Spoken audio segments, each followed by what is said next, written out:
Soo Fouts came from humble origins and through the course of her life grew into a savvy businesswoman and an international ambassador. She was very, very regal.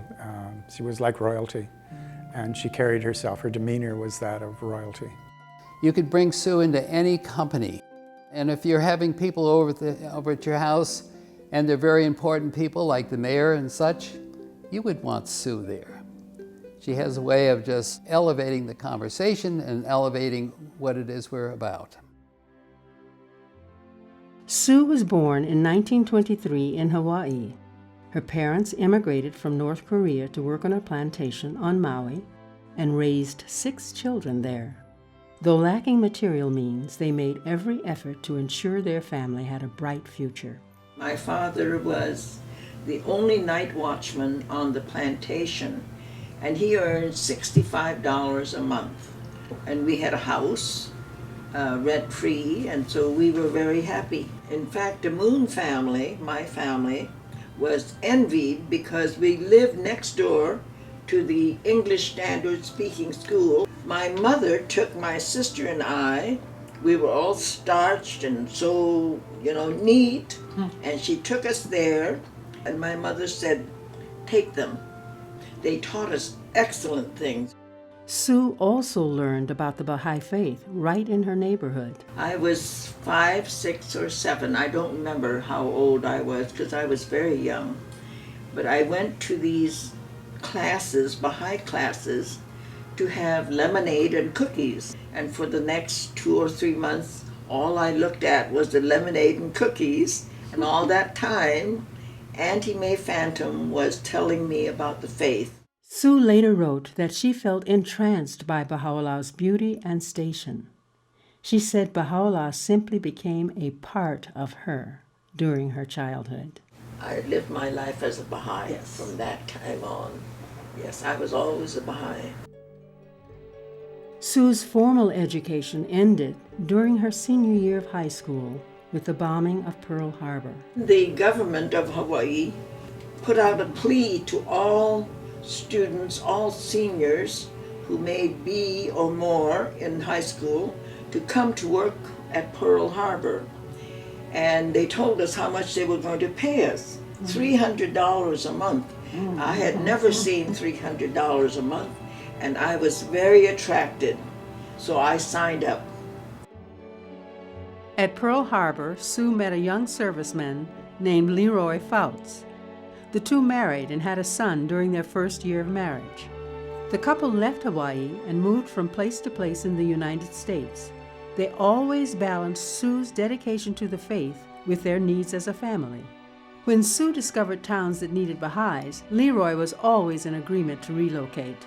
In each place, Soo shared the teachings of the Baha'i faith with others and helped establish communities and assemblies. Later in life, Soo wrote that she felt an emptiness inside of her if she went too long without telling someone new about the Baha'i faith. Soo was frequently elected to serve as a delegate to the Baha'i National Convention, and in 1976, she was elected to the National Spiritual Assembly itself.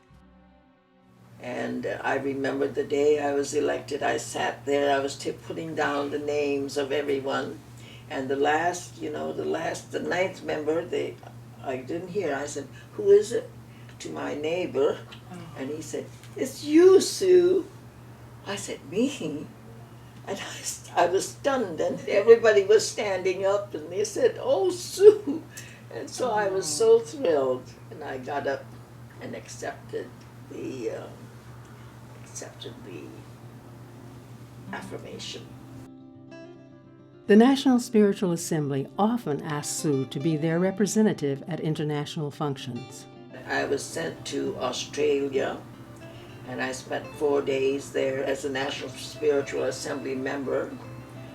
Then I was sent on to Samoa to go to their opening of the temple there, and I met King Malietoa Tunafali, who is now passed on. And then I was sent on to Germany to go to the temple there.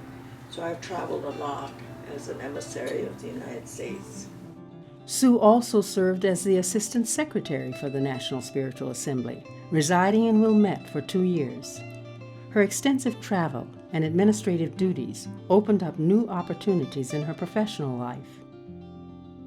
After her tenure in Wilmette, a former employer offered her an exciting new business venture.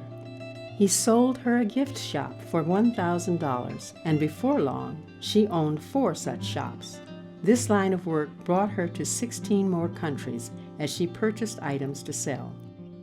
Soo's international experience didn't end there. After her husband passed away, at the urging of her son, she decided to return to the country of her ancestors and soon settled in Seoul, Korea. She was over 70 years of age at that time. Here I was, a Korean American. I had heard about Korea from my mother and my father, but I had never been to Korea. It was very unusual because I had to learn the language again. I'd been married to my husband for almost 50 years. I had forgotten the Korean language, so I relearned it, and I was very happy. I went there and joined the teaching team there, and I would go there frequently. So I would start out at the Baha'i Center in Seoul, and Soo started out at the Baha'i Center in Seoul. So we would go out teaching together. She was always had people surrounding her. That was one thing. She was always mentoring. And in Seoul, it was rare that you'd go there and there weren't several people in her apartment. And her demeanor and her depth of knowledge of the faith set her aside from your average Baha'i. Her deep spirituality was one aspect of her life that was not, you could not disregard or not observe. So people were attracted to her, that deep spirituality. Shoghi Effendi once said that we have saints, heroes, martyrs, and administrators. It's rare to find any one of those categories, but Soo possessed all 4. And so I think that this is one of her legacies, is that she was a saint, she was a hero, she was a martyr, and she was an administrator.